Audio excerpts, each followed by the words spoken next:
В това видео ще ви покажа как се добавят роли и фючърси в Windows Server 2008 R2.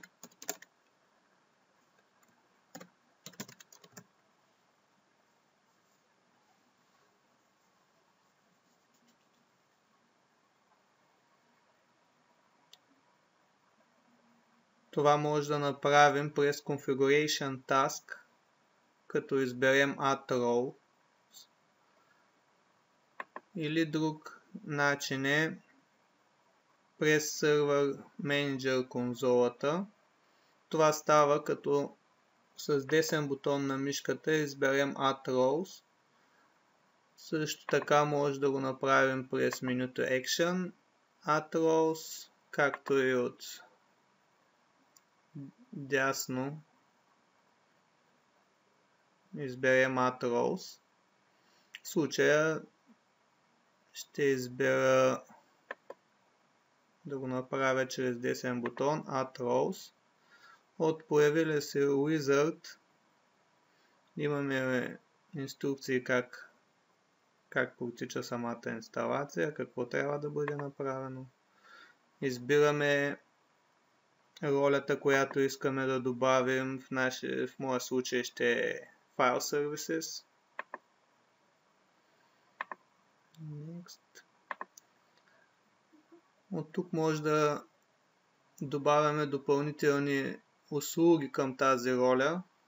За сега няма да го правим. Ще покажа после в последващ етап как би могло да бъде направено това. Ако сме пропуснали да го направим тук, инсталираме избраната от нас роля. Може да видим, че инсталацията е приключена успешно.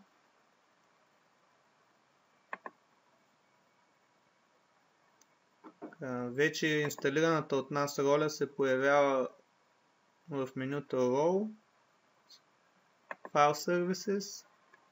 След като изберем ролята, изчакваме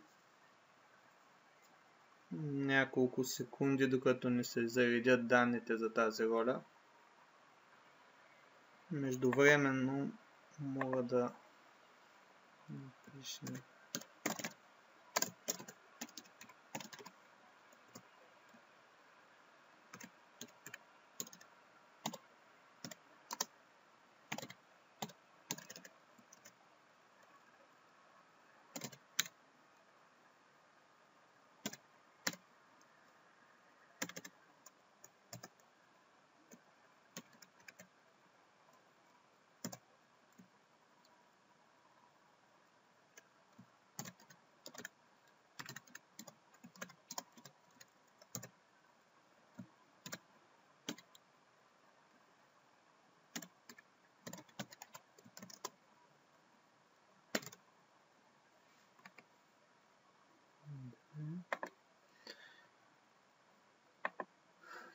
така.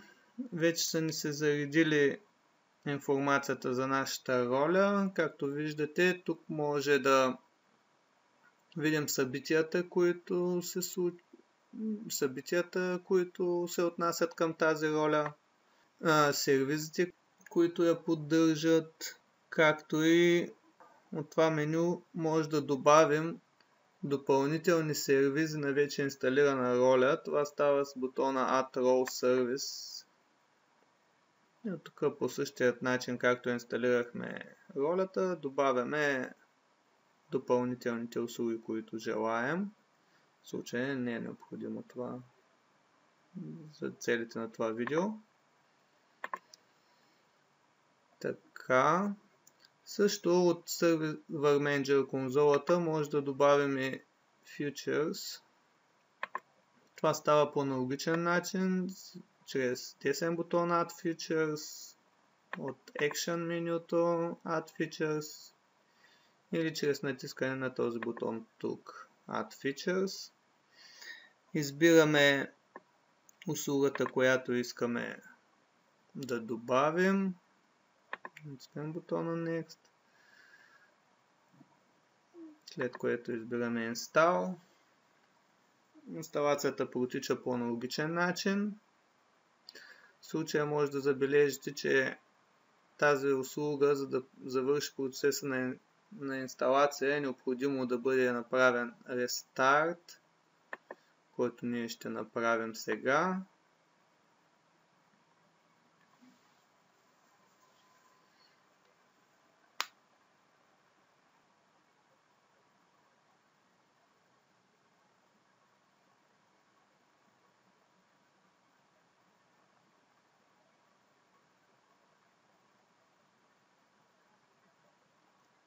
След рестарт на системата, инсталацията продължава. Изчакваме още няколко секунди.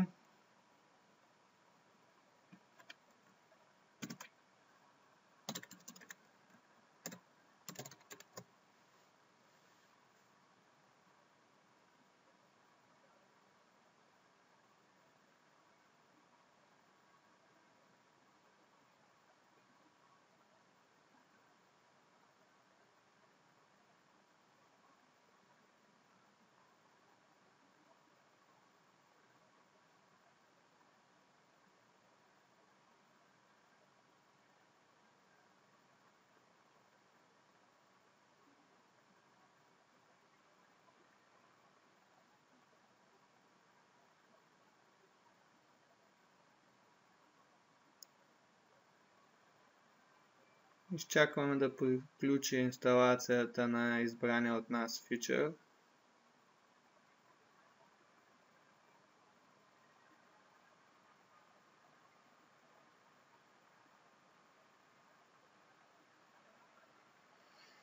Тук отново може да забележим, че инсталацията е приключила успешно, след което Close.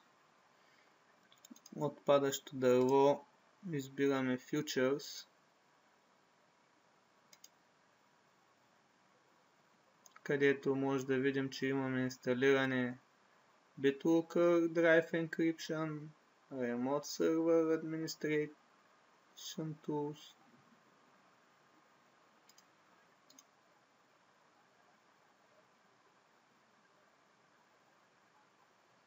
След приключване на инсталирането на Futures, от Futures може да видим, че вече имаме две инсталирани услуги от 41. Мисля с това да приключа видеото. Надявам се да съм бил полезен.